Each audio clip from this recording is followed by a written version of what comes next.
Shalom. Today with Pastor Dr. Andy.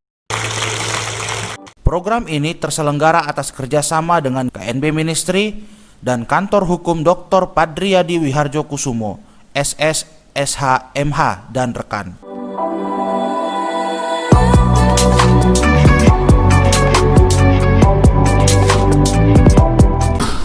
Shalom Bapak Ibu, saudara kasih dalam nama Tuhan Yesus. Sangat senang kembali dapat bertemu kepada saudara-saudara yang hebat dimanapun berada, khususnya di Indonesia, dari Sabang sampai Maroke, maupun Anda yang ada di luar negeri, para mahasiswa yang tengah belajar di luar negeri, di Malaysia, Amerika Serikat, khususnya di negara bagian California. Greeting from Indonesia, may God bless you abundantly. Amin.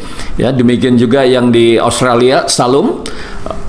May God bless you too. Dan demikian juga yang ada di negara-negara lainnya. Saya yakin sukacita damai sejahtera tercurah atas kita, dan semuanya kita diberikan kesehatan yang prima oleh Tuhan, dan biarlah kiranya tuntunan Tuhan juga terus menyertai kita, turun atas kita, sehingga kita dibuatnya berhasil di dalam nama Tuhan Yesus.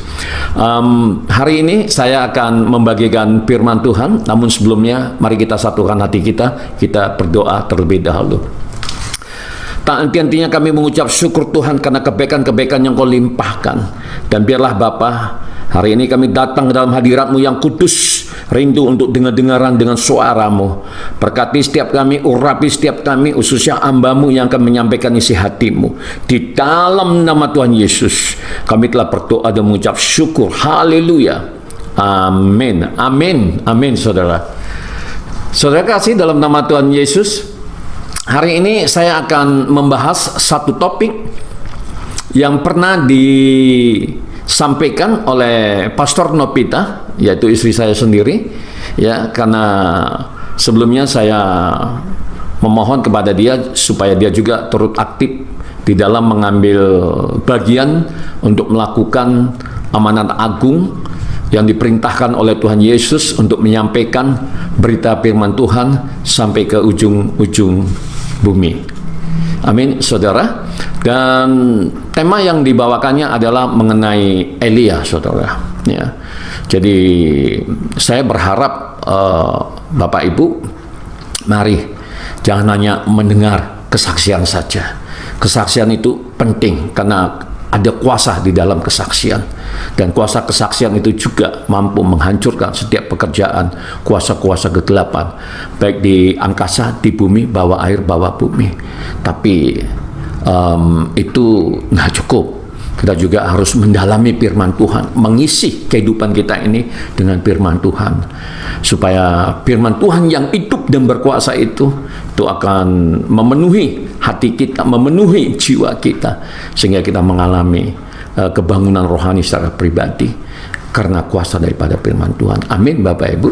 Nah, hari ini kita akan kembali untuk belajar tentang firman Tuhan, belajar dari satu nabi yang luar biasa, nabi yang hidup-hidup diangkat ke surga oleh Tuhan karena hubungannya, ketaatannya kepada Tuhan yang luar biasa.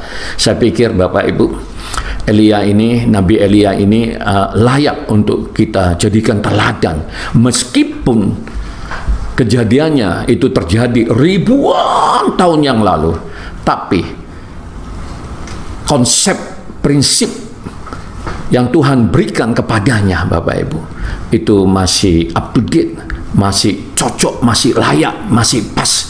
Dan saya yakin dan percaya itu mampu kita gunakan untuk menyelesaikan berbagai persoalan yang kita hadapi hari-hari ini. Amin, Bapak Ibu. Bapak Ibu, saya kasih dalam nama Tuhan Yesus, apa yang dihadapi oleh Elia pada waktu itu, pada ribuan tahun yang lalu itu, sebenarnya kondisinya sama, Bapak Ibu, ya. Kenapa sama saya katakan? Karena musuh Elia pada waktu itu ya musuh yang sama seperti yang kita hadapi hari-hari ini, yaitu iblis, Bapak Ibu. Bapak Ibu, sebenarnya situasi, kondisi, keadaan yang dihadapi oleh Elia itu nggak jauh-jauh beda, Bapak Ibu. Kenapa? Karena yang dihadapi oleh Elia itu adalah musuh yang tidak kelihatan, iblis, dan hari ini dia masih sampai sekarang ini masih ada di tengah-tengah kita, Bapak Ibu.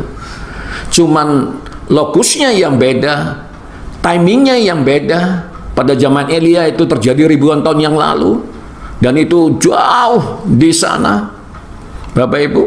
Tapi kalau kita perhatikan sekarang ini hampir sama. Karena iblis sampai sekarang masih bekerja ekstra keras, Bapak Ibu. Nah, sehingga apa yang terjadi terhadap bangsa Israel pada waktu itu, Bapak Ibu? Nah, Alkitab menjelaskan bahwasanya iblis memakai Raja Ahab dan istrinya Isabel untuk membawa bangsa umat pilihan Allah beribadah kepada Baal. Ini yang jadi persoalan, Bapak Ibu. Nah, sehingga Elia seperti kita orang percaya, dia terbeban, Bapak Ibu, untuk melihat bangsanya telah jatuh di dalam dosa yang begitu amat dalam. Nah, sehingga Elia muncul tiba-tiba tanpa kita ketahui Sisila keluarganya. Ya, dia muncul, Bapak Ibu. Itu artinya apa? Jika Elia bisa muncul di panggung tiba-tiba yang tidak jelas latar belakangnya, saya yakin Bapak Ibu juga bisa dipakai oleh Tuhan luar biasa seperti Elia. Mengapa tidak? Nah, ini yang harus kita pahami, Bapak Ibu. Mari kita buka dulu satu ayat supaya semakin mantap kita. Amin, Bapak Ibu. Ayo mari kita baca sama-sama.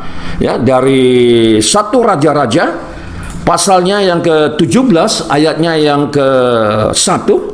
Ya, amin, Bapak Ibu sudah dapat ya. 1 Raja-Raja pasal 17 ayatnya yang ke-1, di sana dikatakan demikian. Lalu berkatalah Elia orang Tisbe dari Tisbe Gilead kepada Ahab, demikian Tuhan yang hidup, Allah Israel yang kulayani, sesungguhnya tidak akan ada embun atau hujan pada tahun-tahun ini kecuali kalau kukatakan. Amin, Bapak Ibu. Ini suatu hamba Tuhan yang luar biasa, yang berani pada waktu itu datang langsung kepada raja, Bapak Ibu. Ya, padahal kalau kita mempelajari literatur yang ada, Elia tidak memiliki akses ke kerajaan. Elia tidak memiliki hubungan koneksi yang dekat kepada Raja Ahab. Tapi karena kedekatannya, keakrabannya dengan Tuhan, lalu Tuhan percayakan anaknya, hambanya yang bernama Elia untuk menyampaikan pesan firman Tuhan. Nah, ini Bapak Ibu. Ya. Tadi di ayat tersebut dikatakan, apa pesan firman Tuhan? Akan ada kekeringan kurang lebih 3,5 tahun. Nah, ini. Nah, tentu Raja Ahab pada waktu itu bisa saja menolak, Bapak Ibu. Ya, siapa orang ini tiba-tiba datang? Siapa ini? Ya, tapi Elia nggak pernah gentar, Bapak Ibu, karena dia sudah pegang firman Tuhan. Dia sudah mempunyai firman Tuhan. Dia percaya kepada firman Tuhan. Dan dia harus sampaikan ini. Amin, Bapak Ibu. Ini sesuatu yang luar biasa yang boleh kita teladani untuk kehidupan kita hari-hari ini, Bapak Ibu. Karena dari pengamatan saya di lapangan, Bapak Ibu, ini maaf, saya yakin kalau Bapak Ibu yang mendengarkan firman Tuhan ini bersama dengan saya sekarang ini, saya yakin semuanya pada percaya, semuanya pada taat. Ya, tapi masih ada, Bapak Ibu, orang-orang percaya, orang Kristen yang tidak percaya dengan firman Tuhan, yang tidak percaya kepada mujizat-mujizat Allah, bahwasanya mujizat-mujizat tersebut masih hadir, masih ada, masih bekerja luar biasa, Bapak Ibu. Nah, ini ya, masih ada yang nggak percaya akan hal itu, Bapak Ibu. Dan ini tentu menjadi pergumulan bagi kita orang-orang percaya. Jadi kalau kita orang Kristen sendiri tidak percaya kepada firman Tuhan, tidak percaya kepada mujizat-mujizat yang sudah Tuhan berikan kepada kita untuk kita lepaskan kepada musuh kita, untuk menghancurkan, merobohkan benteng-benteng pertahanan lawan. Kalau kita nggak percaya, selesai kita semuanya. Nah itu Bapak Ibu. Ya mungkin ini karena salah satu pengajaran juga, karena memang ada pengajaran dari golongan tertentu yang mengatakan bahwasanya mujizat Allah itu sudah selesai ketika Rasul Allah yang terakhir wafat.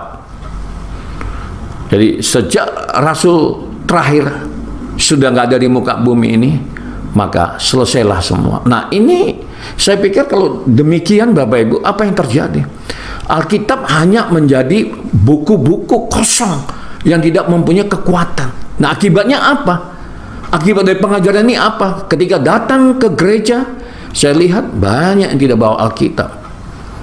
Memang kita akui juga ada yang bawa Alkitab secara elektronik. Tapi bagaimana kita akan menulis-nulis catatan? Bagaimana kita membuat tanda?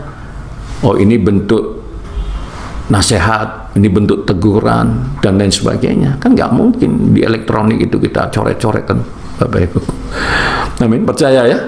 Ya setuju ya dengan apa yang saya sampaikan? Nah ini. Nah Elia itu luar biasa Bapak Ibu. Dia percaya kepada firman Tuhan.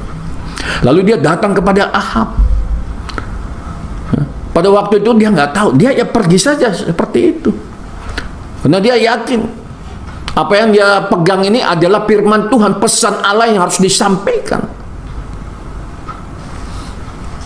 Kalau kita belajar tentang Elia, siapa Elia? Yakobus berkata, ya, di Yakobus 5 ayat 17 di sana dikatakan demikian Bapak Ibu. Elia adalah manusia biasa, sama seperti kita. Dan ia telah bersungguh-sungguh berdoa supaya hujan jangan turun, dan hujan pun tidak turun di bumi selama 3 tahun dan 6 bulan. Amin Bapak Ibu. Luar biasa ya. Jadi Alkitab menjelaskan bahwasanya Elia itu adalah manusia biasa ya Bapak Ibu ya. Bukankah kita ya mungkin kita berpikir ya Pendeta Andi, aku ini kan jemaat biasa. Loh, Elia orang biasa kok. Alkitab katakan Elia orang biasa. Tapi ketika dia berdoa dengan sungguh-sungguh, nah jadi ada kata kunci di situ, Bapak Ibu. Ini maaf, saya bukan mau menggurui, ya, hanya ingin berbagi saja, kepada Bapak Ibu, ya, khususnya pada anak-anak muda, para mahasiswa saya yang mungkin juga mendengarkan acara ini, ya, supaya kalian dipakai oleh Tuhan luar biasa di usia muda, ya, karena memang Allah ingin memakai kalian juga yang muda-muda. Ayo, mari bangkit semuanya, ya, belajar firman Tuhan, percaya dengan firman Tuhan. Tadi Yakobus berkata Elia orang biasa, ya. Jadi jangan pernah menyepelekan kehidupan kita. Jangan pernah di hadapan Allah ini kita ini luar biasa. Kalau Soekarno butuh 10 anak muda untuk mengubah dunia ini, Roh Kudus butuh 1 orang. Siapapun saudara. Mau yang tua, kalau udah diurapi oleh Tuhan, dipenuhi oleh Roh Kudus, dipenuhi oleh firman Tuhan, jadi muda lagi, Bapak Ibu. Ya kan? Kita yang sudah usia kepala 5, kepala 6, jadi muda lagi. Roh jiwanya jadi muda lagi.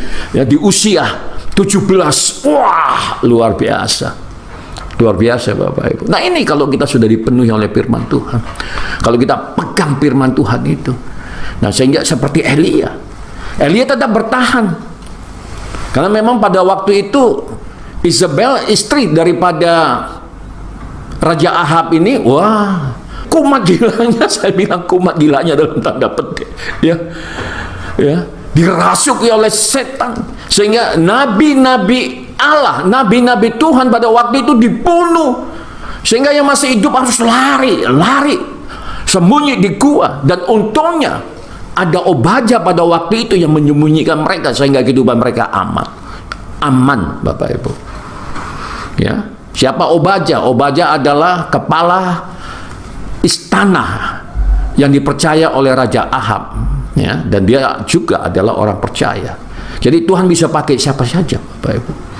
Ya, Obadya juga dipakai oleh Tuhan untuk menyembunyikan Nabi Allah, Nabi Tuhan di gua. Nah ini, Bapak Ibu, yang penting kita mau dipakai oleh Tuhan. Jadi sekali lagi, jangan pernah menyepelekan kehidupan kita.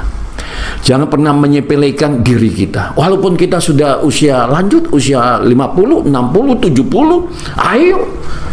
Kalau kita dipenuhi oleh Roh Kudus, kita dipenuhi oleh firman Tuhan, kita jadi muda lagi. Roh jiwa kita jadi muda lagi. Apalagi yang muda-muda. Ayo. Ayo, mari. Ini dunia lagi meradang, dunia lagi meratap. Kita nggak bisa mengandalkan kekuatan kita sendiri, nggak bisa, ya, nggak bisa. Jadi kita harus mengandalkan firman Tuhan, karena firman Tuhan hidup dan berkuasa. Amin, Bapak Ibu. Nah, jadi Alkitab menjelaskan pada waktu itu Elia taat. Nah, jadi ketaatan ini yang ingin saya bahas, Bapak Ibu. Ketaatan ini, obedient, dalam bahasa Inggrisnya itu obedient. Obedient, airante, kata sifat, obedience, kata benda, noun. Nah itu Bapak Ibu. Alkitab menjelaskan para tokoh yang tidak taat, akhirnya Bapak Ibu tidak dipercaya oleh Tuhan.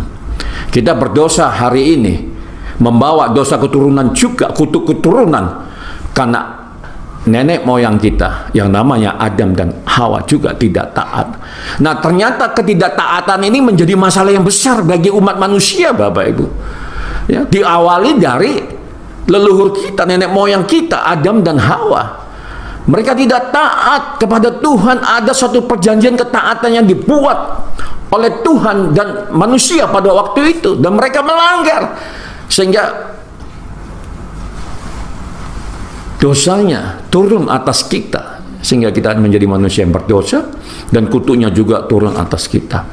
Nah ini Bapak Ibu, jadi pentingnya ketaatan terhadap Tuhan. Bapak Ibu, sebesar apapun masalah di luar sana, atau mungkin Bapak Ibu juga tengah menghadapi masalah yang datang bertubi-tubi, yakinlah, ya, bukan berarti Tuhan tidak bersama dengan kita, tidak Bapak Ibu. Karena kadangkala juga Tuhan menggunakan masalah, problema untuk membentuk kita, Bapak Ibu. Kita dibawa ke padang gurun. Padang gurun bukan tempat yang menyenangkan, tidak, karena di sana ada kalajengking, ada lipan, ada ulat bludak yang siap untuk menggigit, mematok kaki kita. Tapi kalau kita taat, gigitan-gigitan dari binatang-binatang yang beracun itu tidak mempan. Kenapa?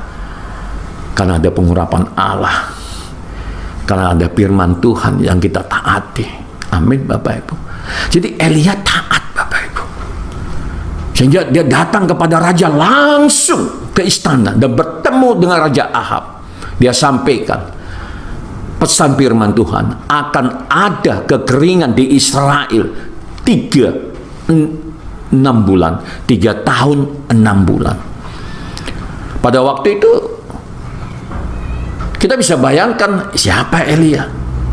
Raja Ahab juga tidak begitu serius sekali Bapak Ibu, ya. Tapi apa yang terjadi Bapak Ibu? Apa yang terjadi? Ya, kalau kita taat, kekeringan itu benar-benar terjadi. Nah, ketika kekeringan mulai terjadi, di sisi lain kita bisa lihat bagaimana murkanya Raja Ahab, ya, meledak-ledak, menyuruh pegawainya, menyuruh orang-orangnya untuk mencari Elia, Bapak Ibu, untuk mencari Elia untuk dibunuh tentunya, karena dia berpikir ini adalah ulah daripada satu manusia yang bernama Elia. Bapak Ibu, ketika Elia taat, maka firman Tuhan yang kedua itu turun kepada Elia. Amin Bapak Ibu, ya. Jadi di sana dikatakan Bapak Ibu, pergilah dari sini, Perjalanlah ke timur dan bersembunyilah di tepi sungai Kerit di sebelah timur sungai Yordan. Engkau dapat minum dari sungai itu, dan burung gagak telah kuperintahkan untuk memberi makan engkau di sana. Nah, Bapak Ibu, luar biasa ya. Ternyata Tuhan bisa pakai siapa saja, Bapak Ibu. Binatang aja, burung gagak bisa dipakai oleh Tuhan, Bapak Ibu. Nah ini, ya kan?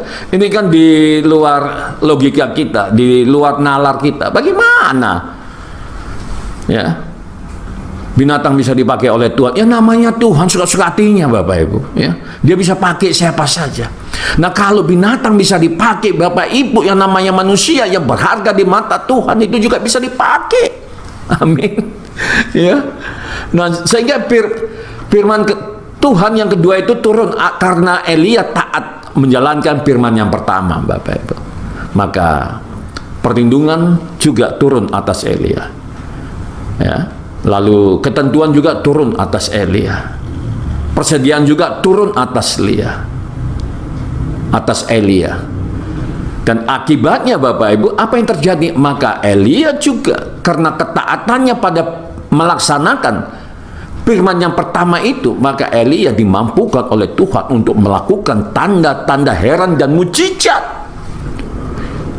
Dia dimampukan untuk menciptakan tanda-tanda heran, menghidupkan orang mati, melipat gandakan makanan, dan mengundang api dari surga untuk membunuh habis nabi-nabi Baal, Bapak Ibu. Karena taat pada firman Tuhan yang pertama, lalu firman Tuhan yang kedua turun, mulailah firman Tuhan yang kedua ini memberikan instruksi kepada Elia untuk pergi ke sungai Kerit, dan Tuhan memakai burung gagak untuk mensuplai kebutuhan dia. Amin, Bapak Ibu. Luar biasa, luar biasa. That's the Christianity. Itulah kekristenan. Indahnya orang Kristen itu di situ letaknya, Bapak Ibu. Ya, orang di luar sana nggak akan ngerti yang kayak gini nih. Nggak ngerti, saya bilang. Ya, nggak ngerti, Bapak Ibu. Ya, aduh, kita berdoa aja lah ya supaya mereka menemukan jalan yang lurus. Amin, Bapak Ibu. Ya, jadi luar biasa, Bapak Ibu. Ya. Tapi perlu juga diingat, Bapak Ibu, karena perintahnya adalah Tuhan akan memberikan persediaan suplai makanan di tempat yang sudah ditentukan oleh Tuhan, yaitu di suatu tempat di sepanjang sungai Kerit. Di sanalah makanan yang akan dikirimkan oleh burung-burung gagak atas perintah Tuhan, Bapak Ibu. Itu artinya apa? Ada bagian Elia juga, ada bagian Tuhan juga, Bapak Ibu. Kalau bagian Tuhan, biarlah Tuhan yang kerjakan. Jangan kita kerjakan bagian Tuhan, Bapak Ibu. Amin, Bapak Ibu. Ya, ada bagian kita juga seperti itu dalam kehidupan sehari-hari, Bapak Ibu. Ya, karena hakikatnya iman tanpa perbuatan juga, ya sia-sia, nggak akan terjadi apa-apa, Bapak Ibu. Amin, Bapak Ibu. Ya, jadi ada bagian kita. Nah, apa bagian Elia pada waktu itu? Elia harus pergi ke suatu tempat di mana burung gagak akan pergi sana untuk mensuplai makanan dia. Jadi burung gagak itu bukan hanya datang kepada Elia di mana Elia berada pada waktu itu. Enggak, Bapak Ibu. Jadi kita harus pergi ke sana.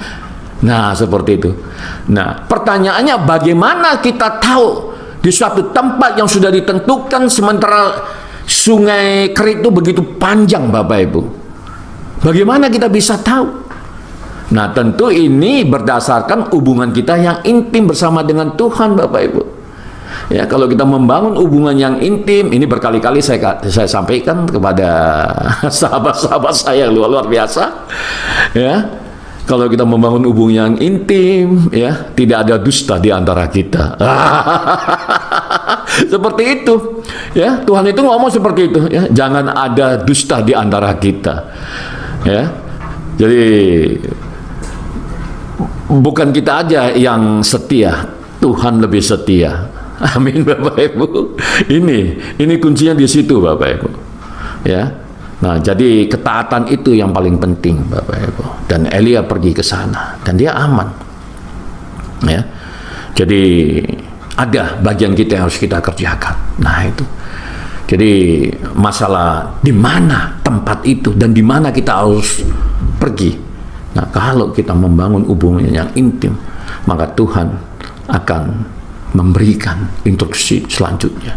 Jadi dalam mengikut Tuhan itu nggak bisa instan, Bapak Ibu, ya, nggak bisa instan, nggak bisa ujuk-ujuk, wah, ya, mau kaya, wah, kalau mau kaya jangan jadi orang Kristen, jadi pengusaha ateis, seperti itu kan, Bapak Ibu, ya, nah kan kayak gitu.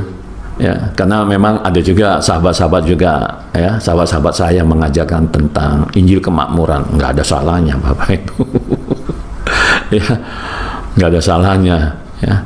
Tapi kalau sempat kita menerima pengajaran, terima Yesus langsung kaya, nah ini yang harus kita evaluasi, kita renungkan baik-baik. Tuhan Yesus itu nggak seperti itu, Bapak Ibu. Ya. Ada proses yang harus kita ikuti bersama dengan Dia. Ada tahapan-tahapan. Dan itu yang saya alami ketika saya menerima Yesus sebagai Tuhan dan Juru Selamat. Enggak ujuk-ujuk jadi dokter. Enggak, Bapak Ibu. Enggak ujuk-ujuk jadi pendeta. Enggak juga, Bapak Ibu. Saya mulai dari seorang penginjil kampung, seorang penginjil jalanan, melayani di desa-desa. Kadang-kala saya jatuh dengan Vespa butut saya, enggak ada yang tahu. Enggak ada orang tahu.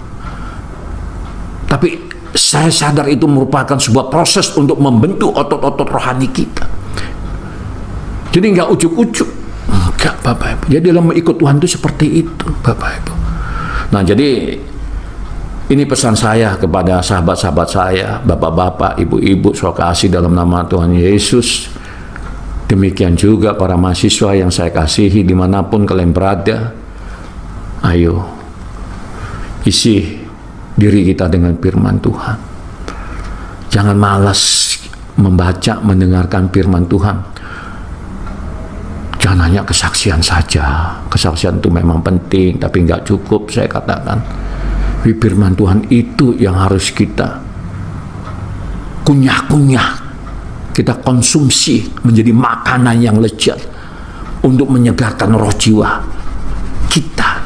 Jadi kalau roh jiwa kita segar, sehat, otomatis pikiran, tubuh, dan hati kita juga sehat.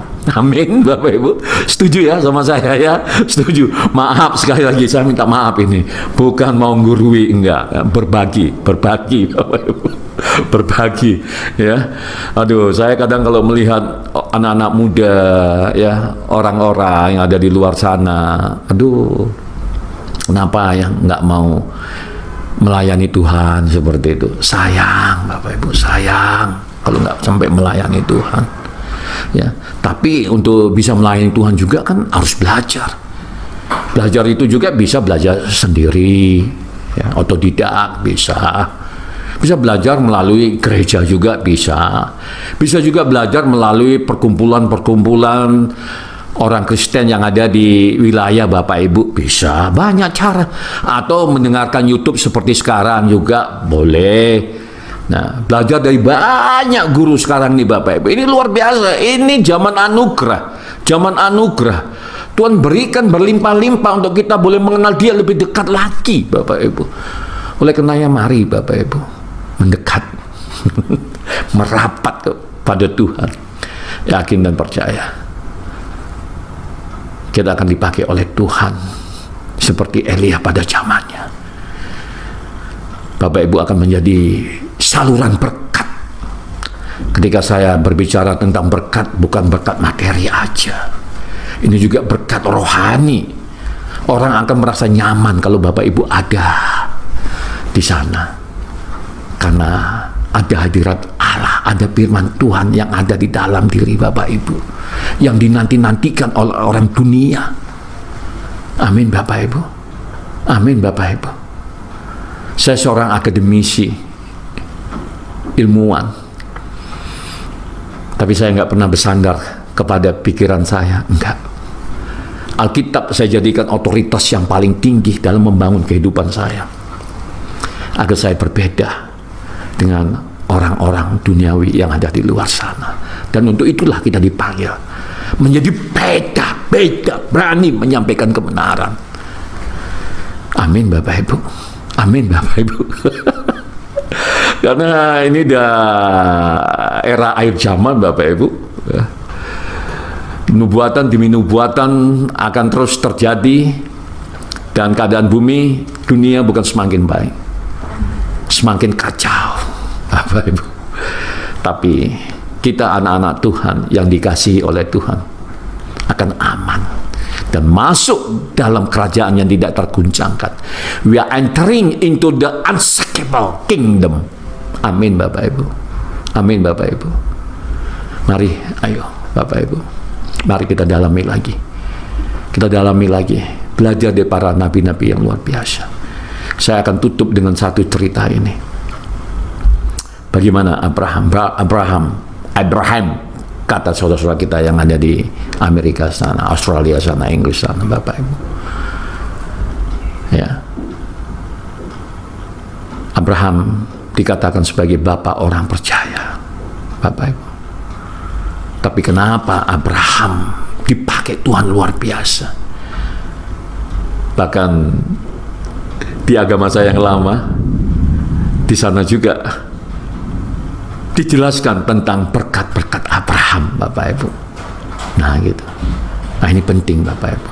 Abraham adalah seorang hamba Tuhan yang taat juga Bapak Ibu. Amin Bapak Ibu. Saya pikir demikian saja dulu. Nanti kita bisa lanjutkan lagi. Mari kita berdoa Bapak Ibu. Tak henti-hentinya kami mengucap syukur ya Tuhan karena kebaikan-kebaikan yang Kau limpahkan atas kami. Kami mengucap syukur karena Tuhan memperkenankan kami untuk kami boleh dengar-dengaran dengan firman Tuhan. Berkati hamba-hambamu ya Allah. Dan biarlah apapun yang mereka kerjakan semuanya boleh berhasil, berbuah di dalam nama Tuhan Yesus. Terima kasih Bapa. Mereka yang tengah sakit, biarlah kiranya Tuhan kuasa belu-belurmu tercurah atas mereka, disembuhkan di dalam nama Tuhan Yesus. Di dalam nama Tuhan Yesus hamba berdoa dan mengucap syukur. Haleluya. Amin. Salam Bapak Ibu, dari Medan saya mengucapkan salam sejahtera, sukses selalu. God bless you. Bye.